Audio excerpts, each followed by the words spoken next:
One of my friends is having a baby, so we've been talking about a lot of baby stuff. And of course, I feel like my phone is listening, you know? So now my TikTok feed is filled with all these baby videos or baby-related videos.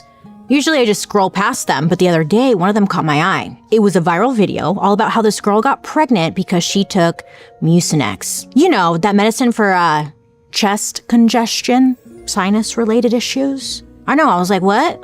Huh? I thought this was a fake video, but as I did more research, it turns out thousands of people have tried this, and tons of them swear by it. And apparently, the logic is that this active ingredient in Mucinex, it's called guaifenesin, it thins mucus, right?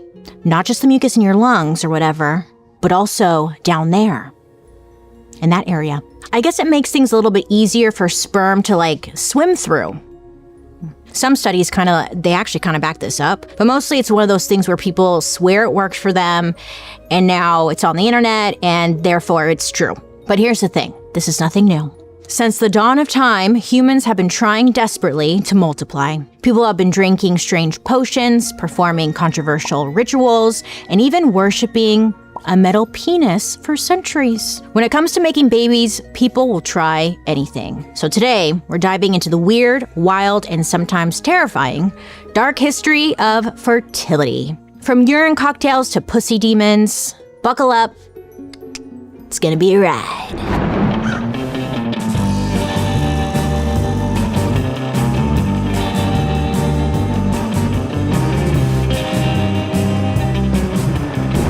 Friends, how are you today? I hope you're having a wonderful day so far. My name is Bailey Sarian, and I'd like to welcome you to my podcast, Dark History. Here, we believe history does not have to be boring. It might be tragic, sometimes it's happy, but either way, it's our dark history. Before we get into it, don't forget to like and subscribe. I'm always here posting new content. And let me know what you think down below in the comment section. Did you know at the end of the videos we read comments? Yeah, Anywho, now let's get into it. Okay, so if you're Googling and goggling, it's pretty much impossible to trace the first ever fertility ritual, but it's safe to say it's been top of mind ever since the first major civilizations.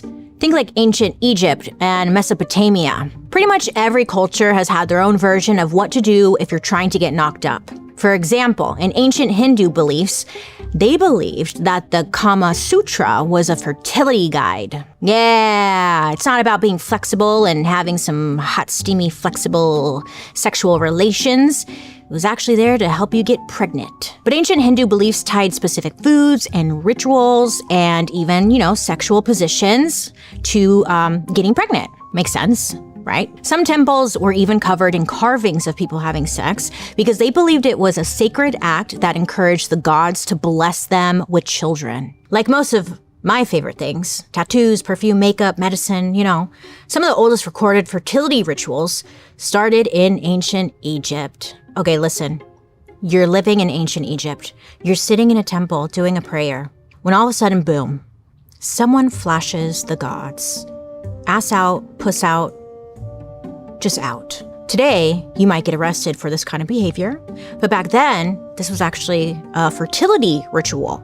It was called anasurma. According to legend, one day the sun god Ra was in a terrible mood. So the goddess Hathor, who was all about love, motherhood, and joy, lifted up her robe and essentially flashed Ra, to cheer him up. Apparently it worked, and Ra was excited about life again. So the point of anasurma wasn't just shock value. People truly believed that if you lifted up your skirt and you showed your lower regions to the gods, it would encourage fertility and abundance. And this wasn't just the Egyptians either. In many ancient cultures like Greece, there were lots of fertility rituals that involved doing scandalous things in public. Do you ever start a new job and suddenly realize your personal phone is now your business phone too? I know. 1 minute I'm texting Joan about Ronald Reagan. The next, a stranger is calling about a collaboration. It's 10 p.m. on a Tuesday. And I'm like, how'd you get my number? But also, if you miss that call, it could cost you money. And that customer is gone. And in this economy, we can't be doing that. But OpenPhone changes all of that. OpenPhone is the #1 business phone system that helps you stay connected without the chaos. It works right through an app on your phone or computer, so you don't have to carry around 2 phones like you don't have to carry around 2 phones. Or like deal with a landline like it's 1994. But I kind of dream of that. I miss a landline, huh? I dream. Okay. Personally, I used to think, I'll just like keep everything on one phone, like it'll be totally fine. But turns out it's a mess. It's a mess. My voicemail was a disaster. I kept missing important calls because I was like, oh, that's a spam call. And turns out it wasn't a spam call. And also I had like 0 boundaries. With OpenPhone, they helped me separate my business life from my personal life, now without sacrificing anything. So now when I get a text at midnight, it's from my boyfriend and not someone trying to like sell me some Mary Kay or something. No offense or anything, but people do that. Yeah. And right now, OpenPhone is offering my listeners 20% off your first 6 months at openphone.com/darkhistory. That's OpenPhone, OpenPhone.com/darkhistory. And if you have existing numbers with another service, OpenPhone will port them over at no extra charge. OpenPhone.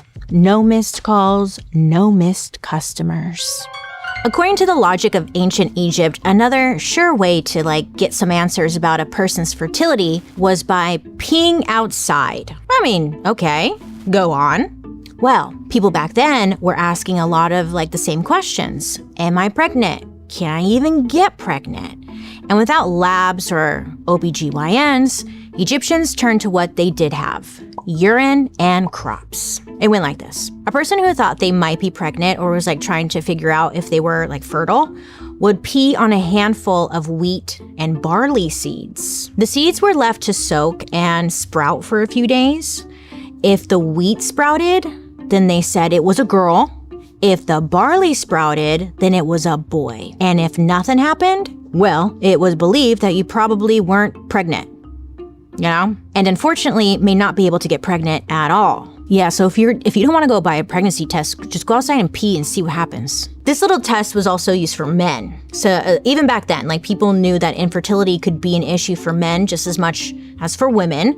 So when there was difficulty conceiving, it was normal for husbands to test their quote unquote fertility waters, unquote. So they'd pee, same thing, And if nothing grew from his sample, then the problem might be on his end. It sounds a little weird, okay.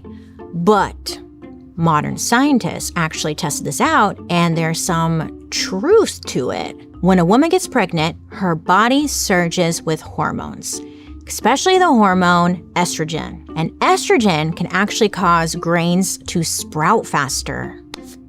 Now, ain't that something? Ancient Egypt, they were doing some shit. Right? So this wasn't just ancient superstition. It was early biochemical testing. So if you find yourself in a wheat field, I guess you can just pee on the wheat or the grains or the soil. Instead of buying a pregnancy test, they are kind of pricey and bad for the environment. So an option. Step 1, find a wheat field. Okay. But listen, this is just the tip of the iceberg. Ancient Rome, they were very big on fertility. So they even had a fertility festival, and we talked about it in our Valentine's Day episode. It's called Lupercalia. Go check out that episode if you want. We get into it. But listen, this was the earliest version of Valentine's Day.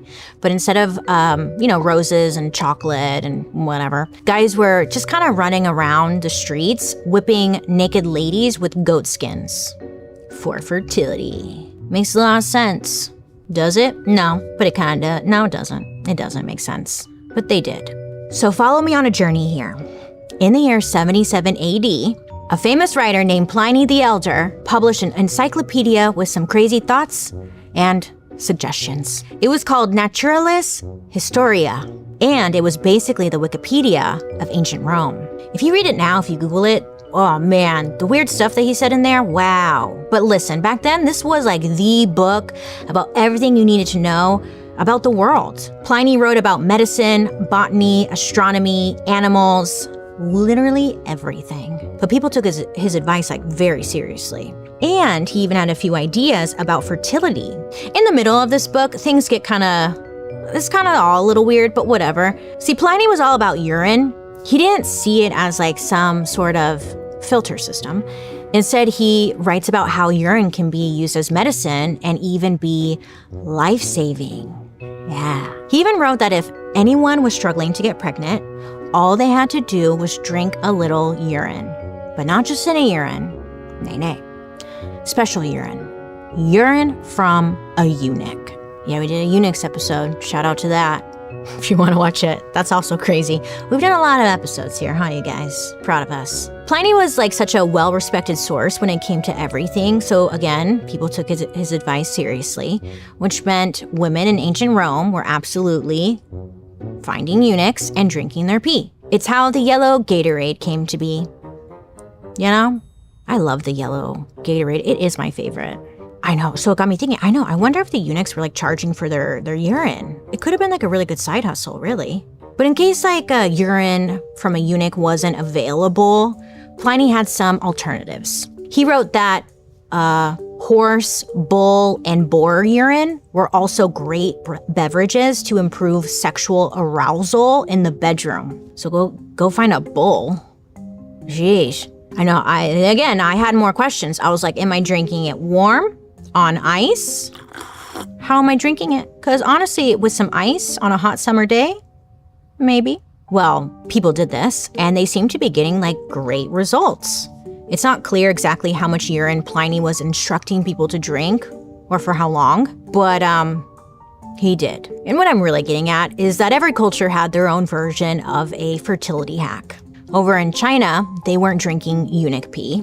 Instead, they were turning towards something that's been called the caviar of the East. This is a delicacy that costs more than you know, more than rent, more than a lot of things. I can't think of things, but it was expensive, very expensive, and sought after. It was bird spit.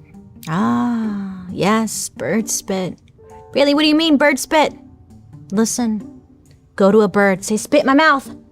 No, I'm just kidding. I don't know what's more weird, though, the bird spit or drinking urine from a bull or eunuch. Which one would you do? So it's not just any bird. This was a special little creature called a swiftlet, like the sweeper. Swiftlet. But it's a tiny bird that doesn't use twigs or leaves to build its nest. It's actually incredible. It builds its nest out of its own saliva. Wild. Like the bird, it spits, right? Spits its spit, and then the spit, it hardens, and it keeps spitting until it builds a full nest. Wild. The swiftlets build their nests specifically on cliffs and in caves, so if you're trying to get it, it's not like an easy place to get it, you know? But ever since the 1500s, people have been obsessed with getting a hold of these nests. But they weren't collecting them for fun. Instead, people would eat the nest. That's because these swiftlet nests are edible bird nests. And there's an acronym for it, EBN, edible bird's nest. I mean, if you really think about it, isn't anything edible? So edible bird's nest was like a very high-end health potion for the Chinese elites. You know, we still have that thing today. Remember when wheatgrass shots were like all the rage? Or like if you go to that bougie Air One place and get one of those like Hailey Bieber smoothies, it's like that crap. Sorry, it's not crap. It was believed if you ate these EBNs, it was believed that they made you look younger, boosted your immune system, cured coughs and colds, and improved fertility.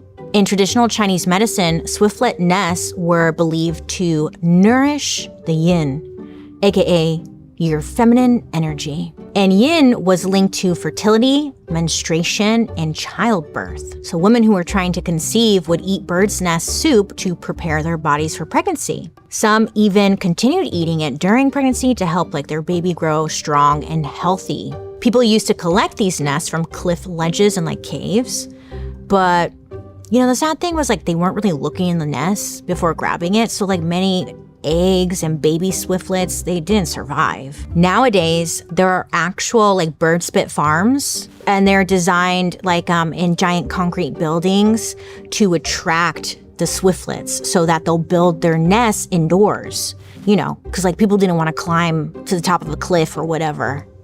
It wasn't very safe.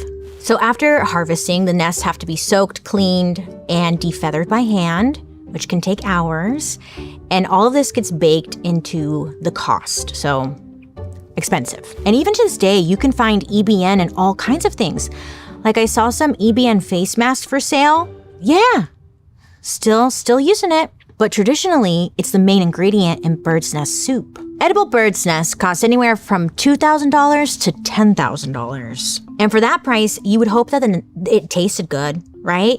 But people say it tastes pretty bland, kind of like gelatin. But I don't think that's the point. They're just trying to get pregnant or look young or whatever, you know. But it's usually served in like a sweet broth and sometimes with sugar or ginseng, kind of like a watery Jell-O pudding. At the end of the day, it's not about the taste, you know? The idea is that this bowl of soup could make you look younger, feel better, and get pregnant faster, or get pregnant, period. So it makes sense that bird's nests were very popular among the royals all the way into the 20th century. It was said that one empress ate bird's nests all the time. Her name was Empress Cici, and she was a major fan of luxury and traditional Chinese medicine. According to court records, Cici ate bird's nest soup a lot, mostly because she believed it would preserve her youth, boost her health, and keep her just looking radiant. Yes, okay, honestly, it kind of worked, because Cici lived into her 70s, which was a big deal at the time. You know, most people lived to be about 20 or 30 years old, and she lived in her 70s, so she's like, bird soup, bitch. Spit in my mouth, bird. Aww. Even in Cici's later years, people noted her smooth skin and commanding presence. It was like free PR for EBN. But even after trying the bird's nest soup, many people, you know, still struggled with infertility. And for some, it seemed like nothing really ever worked. And obviously, this is before science had explanations as to like why. So people jumped to their own conclusions and explanations. And that's what led them to one of the most controversial fertility theories out there. I'm talking about the pussy demon. Okay, so the other night I was up scrolling on my phone like a dummy, and I'm spiraling. Not about conspiracies or true crime, about a weird spot that I had on my my stomach area that I've been meaning to get it checked out. Normally I'm pretty up to date on like getting my moles checked, but it had been a while since I had gotten this one checked. So I was like, you know what?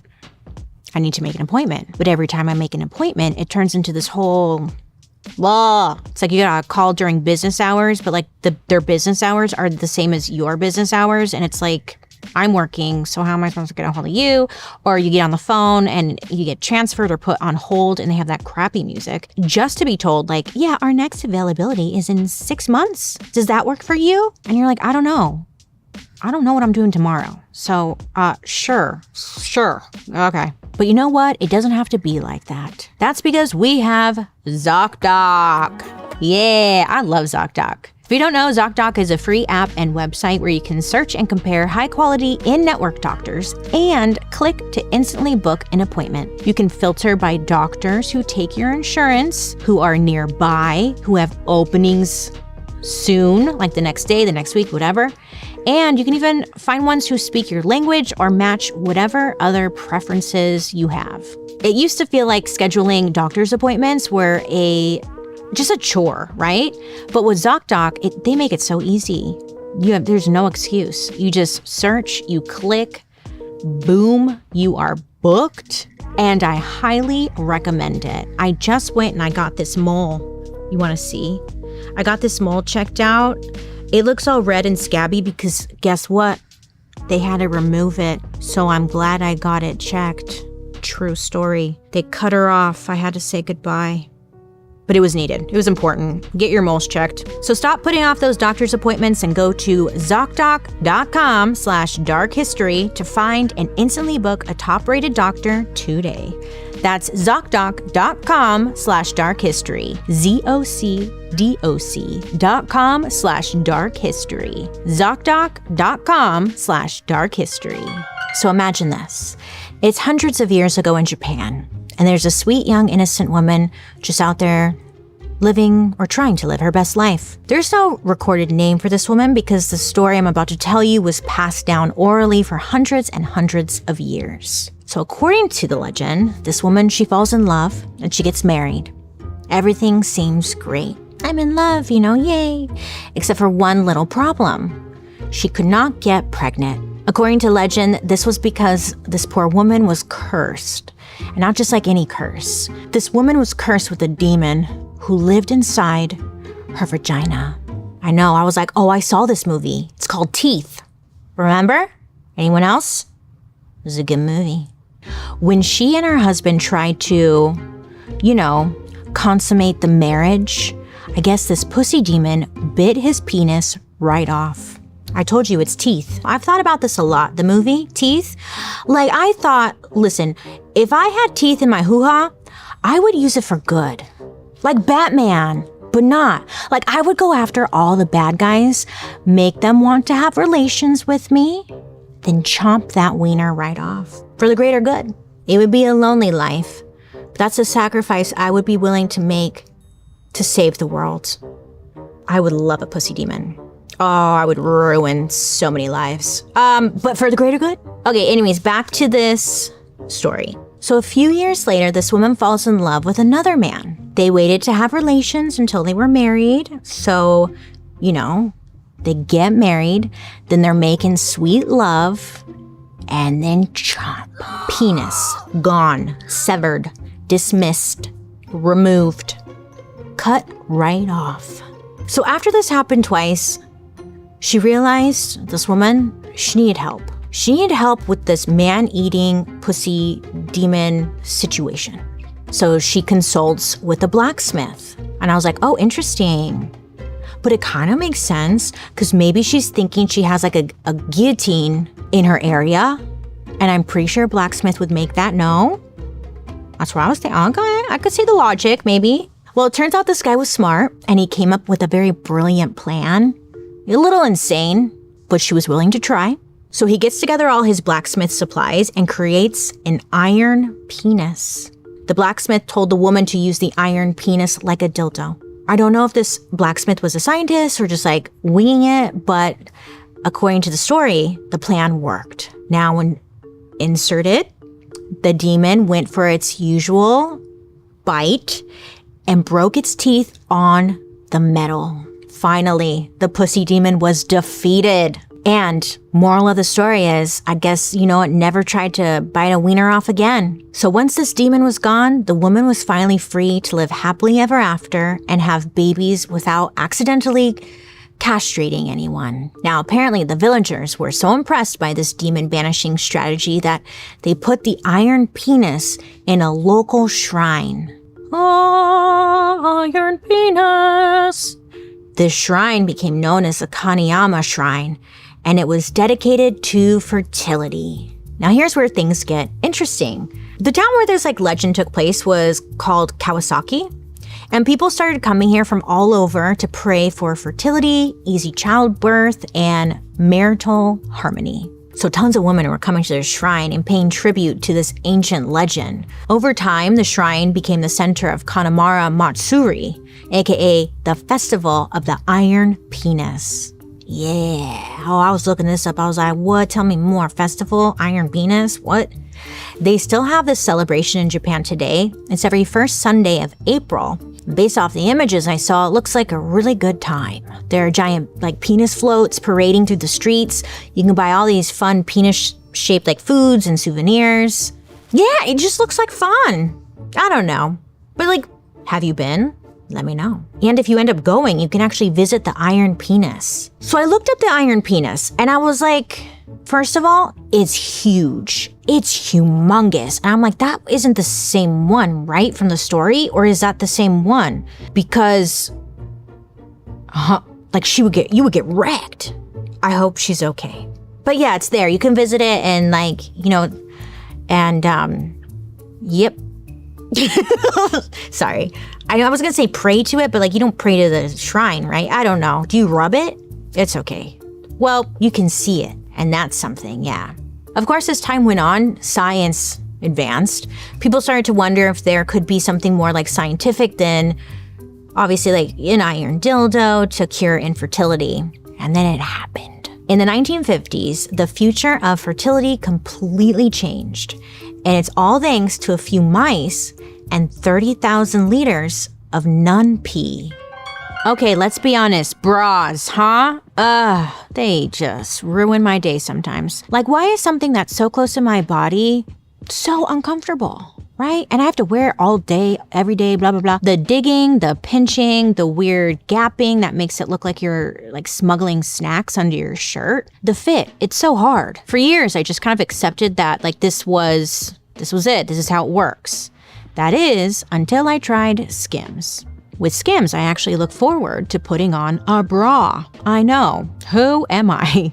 My ride or die is the Fits Everybody Scoop Bralette. Other bralettes have always given me a rectangle look, but somehow Skims has cracked the code. This one is actually supportive and it's soft like butter. It doesn't squash me down or dig into my shoulders, and it just works. Magic. And don't even get me started on the Fits Everybody thong undergarments. I used to be a big like anti-thong girl. Yeah. I'm sorry. They're uncomfortable, distracting. The whole time I'm like, it's up there. But with Skims, again, changed my mind. The fabric is so soft. It's very stretchy. So it really like molds to your body. And it kind of feels like it was custom made. I surprisingly forget that I even have it on. That's like, that's magic to me. Shop my favorite bras and underwear at skims.com. And after you place your order, be sure to let them know I sent you. Select podcast in the survey and choose my show from the drop-down menu that follows. Trust me, your boobs and your butt will thank you. Yes, nun pee is what I said. We're talking about urine again. Sorry, but it does play a big, it's consistent in the story, the history of fertility, urine. It's the 1950s in Italy. At the time, there was an endocrinologist named Bruno Lunenfeld. An endocrinologist is a doctor who specializes in diagnosing and treating hormone-related disorders, including conditions involving like the thyroid, pancreas, adrenal glands, and reproductive hormones. So that was this guy. And Dr. Bruno had one mission: figure out why some women just couldn't get pregnant. But along the way, he accidentally stumbled on a hormone that turned out to be the key to not only fertility, but also birth control. It all started when Dr. Bruno was studying post-menopausal women who were dealing with hot flashes, mood swings, and like all the stuff you hear about when it comes to like menopause. But he wasn't just taking notes. Dr. Bruno was very hands-on. He was also collecting their urine. He had a feeling that as these women were going through menopause, they like had to be losing certain hormones, maybe like through their urine. Idea? So he would take urine samples that he collected from these women, and then he would inject them into young female mice. Look, he tried a lot of things. He didn't just like come up with this on day one, okay? And then the craziest thing happened to these little mice after he injected them. Their ovaries went into overdrive. These mice were just super fertile.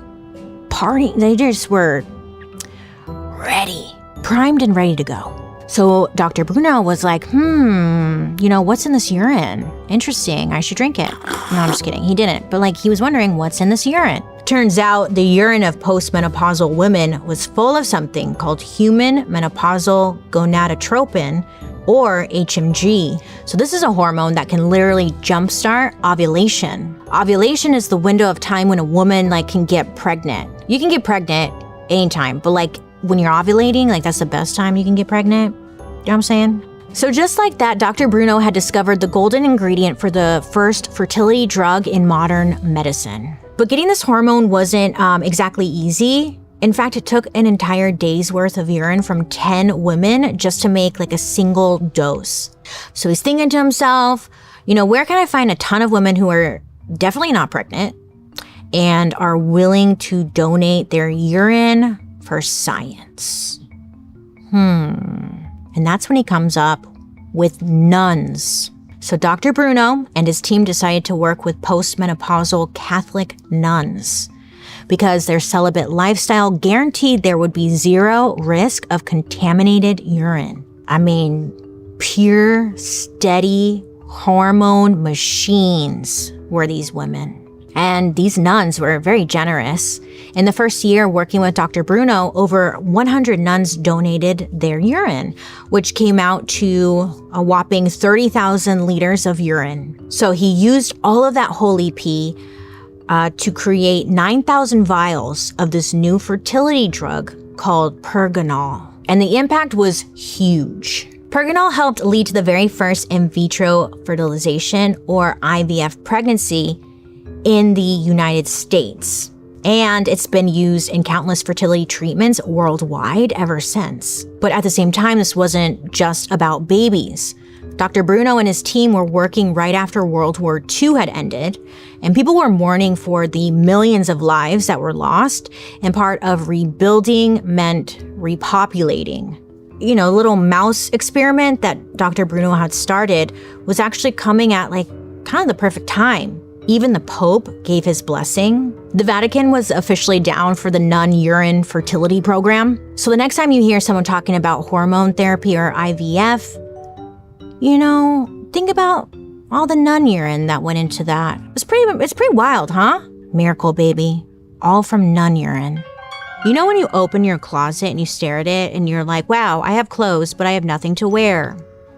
And there's a reason. I have 18 black tank tops, but for every one I could be like, that one's stretched out. I don't like the crop on that one. That one doesn't fit my boobs right. That one just doesn't look good, but I won't get rid of them because I'm like, I spent money on them and it's just like, Or maybe you have items from that phase, where you went and bought a bunch of vintage jackets and stuff. Like Paul over here. He's got this fabulous vintage coat that has beautiful shoulder pads. It's nice. But it's like, okay, I need help styling and I just need a refresh.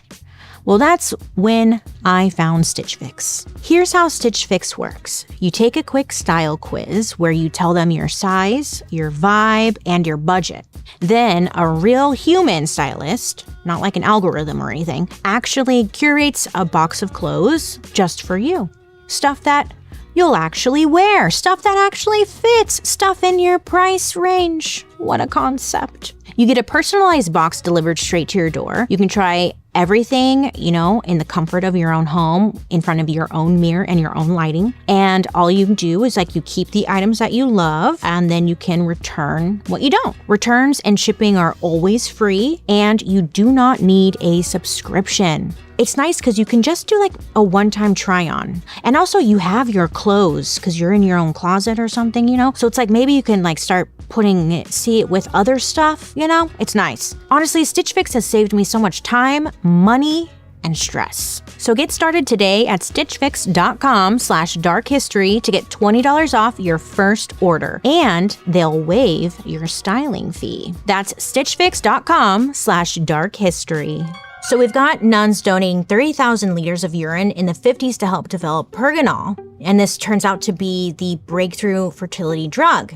I mean, even the Pope is blessing all of this. Pergonal basically kickstarted modern fertility treatments, including the treatments used in IVF. Cut to the 70s, just 20 years later, even though we have this miracle breakthrough in medicine, there's still technically no exact cure for infertility. At this time, infertility was still super stigmatized. If you couldn't have kids, people just kind of whispered about it behind your back, oh, she can't get pregnant, and there weren't a lot of options, just kind of thoughts and prayers. But then a gynecologist named Dr. Patrick Steptoe and a scientist from Cambridge named Dr. Robert Edwards, they teamed up to find a new solution to infertility. So these two men were on a mission to help, people get pregnant using a totally untested and very controversial method. They were all about fertilizing an egg outside the human body. So Dr. Patrick and Dr. Robert, they met their very first patient, a woman named Leslie Brown. So Leslie was having issues conceiving and had been trying for 9 years. And at this point, she and her husband John were just about ready to try anything. So they agreed to become part of Dr. Patrick and Dr. Robert's controversial experiment. But here's what they did. Step 1, collect Leslie's egg. Step 2, mix it with John's sperm in a petri dish. Step 3, let it fertilize outside her body. And then step 4, they implanted the tiny embryo back into her uterus. Now back then in the 70s, this was like alien science. Before this, people believed everything fertility related had to happen internally. So when people heard about this method, minds were completely blown. So the moment the fertilized egg was implanted back into Leslie's womb, the doctors just thoughts and prayers. They held their breath, The fate of this one embryo could make their 10 years of research and 80 unsuccessful procedures finally count for something. Leslie goes home and she just carries on life as usual, but she knew something monumental was happening inside her. Then she got the news, her hormone levels were rising. The embryo had implanted, and against all odds, she was pregnant. What? Yeah. Wild.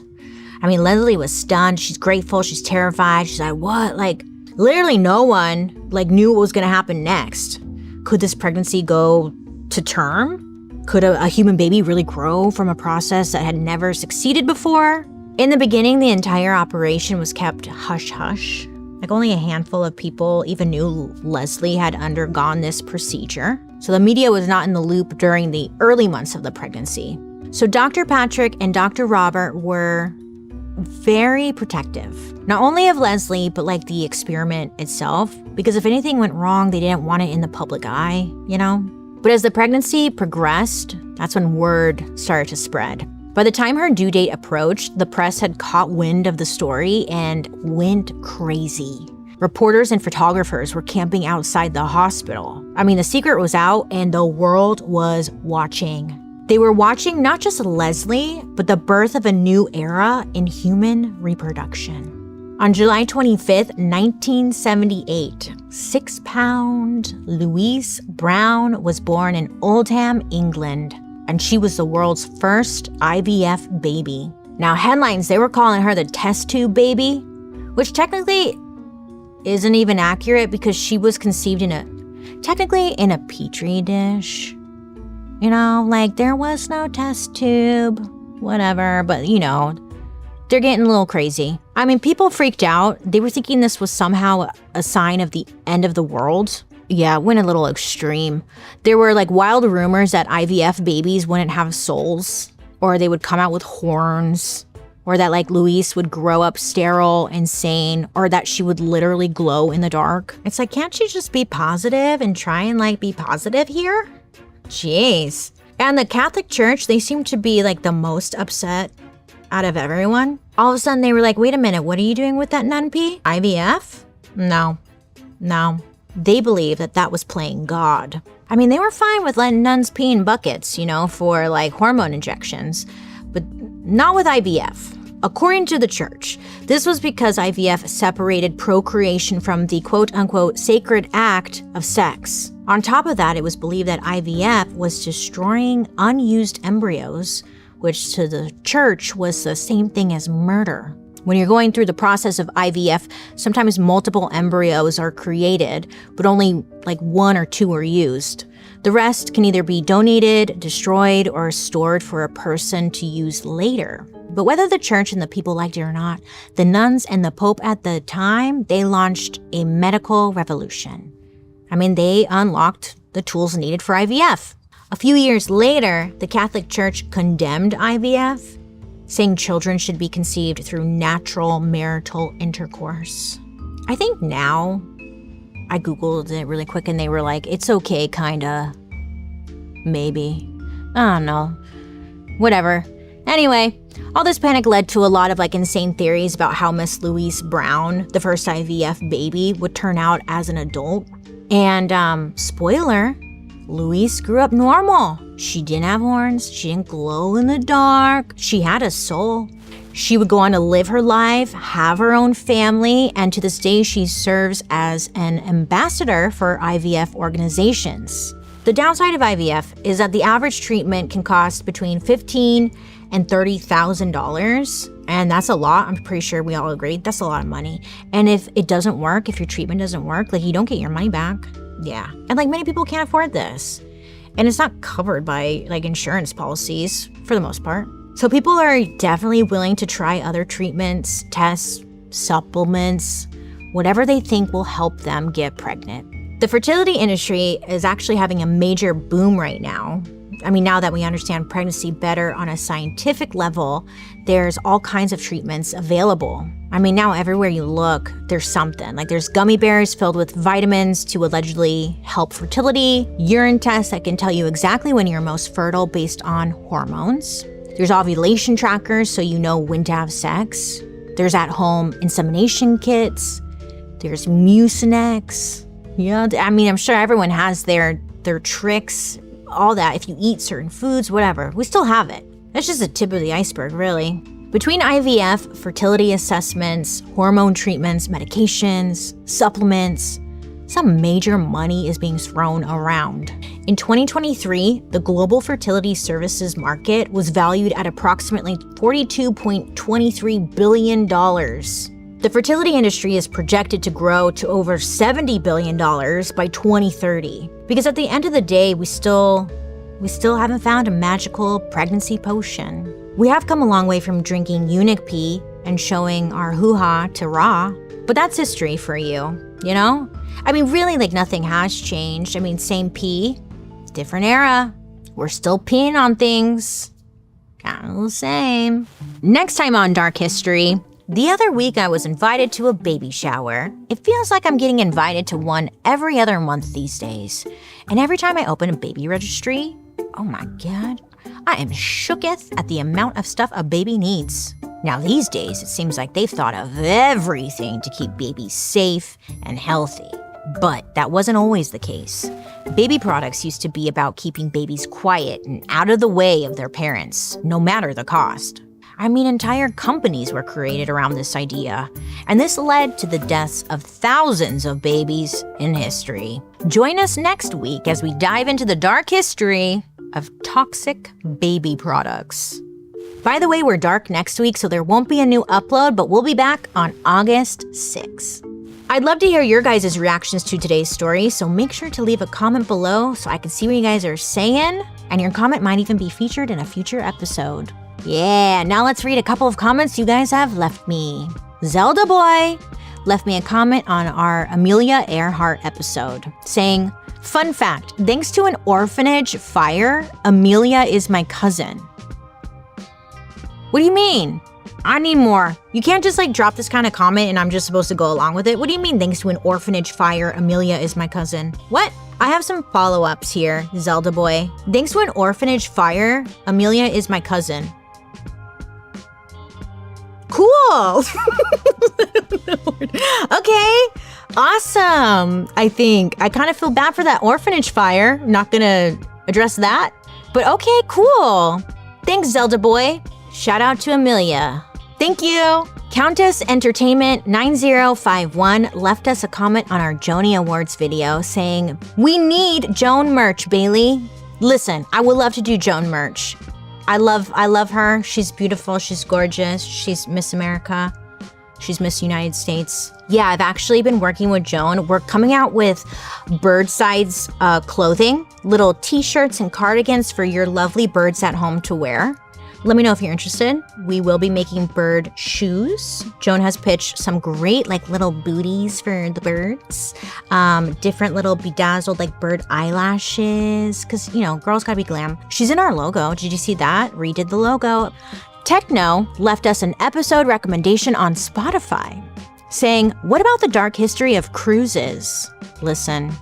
Do you watch my murder mystery makeup? One of my very first like murder mystery makeup episodes I did was actually about like the death or a murder that took place on a cruise ship and the legalities of that. Because when you're out on water, who is held responsible for that? Like who would take over that murder case. Like, it was actually really interesting and terrifying at the same time.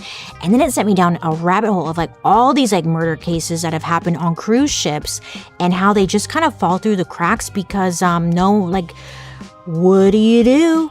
Who's taking it over?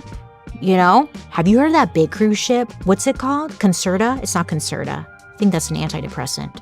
Concordia! Oh, I have been dying. I don't know why I haven't done this. I've been dying to do an episode on the Concordia cruise ship. And I was like, is that a murder mystery or is that a dark history episode? But I became obsessed with that because that whole story, do you know that story? Oh my God, let me tell you, this big old fancy cruise ship that like this guy was having an affair, the captain was having an affair, and then he like crashed the cruise ship and it went down. It was like billions of dollars. Some people died and he was like, I don't know. And like he got in big trouble. Oh, we should do that. Thanks for the suggestion. I'm on it. You don't gotta give me a reason. I've been actually dying to tell this story. I just didn't know where it belonged. Anywho, thank you guys so much for watching. Keep on commenting because maybe your comment will be featured in a future episode. Did you know you can join me over on my YouTube where you can actually watch these episodes on Thursday after the podcast airs? And while you're there, you can also catch my murder mystery and makeup. Hey, don't forget to subscribe. I'm telling you, I'm here for you. And hey, if you don't know, Dark History is an Audio Boom original. A special thank you to our expert, Dr. Mary Fassel, PhD. J. Mario Molina, Professor of the History of Medicine at Johns Hopkins University and author of Pushback. And I'm your host, Bailey Sarian. I hope you have a good day, you make good choices, and I'll be talking to you later. Goodbye.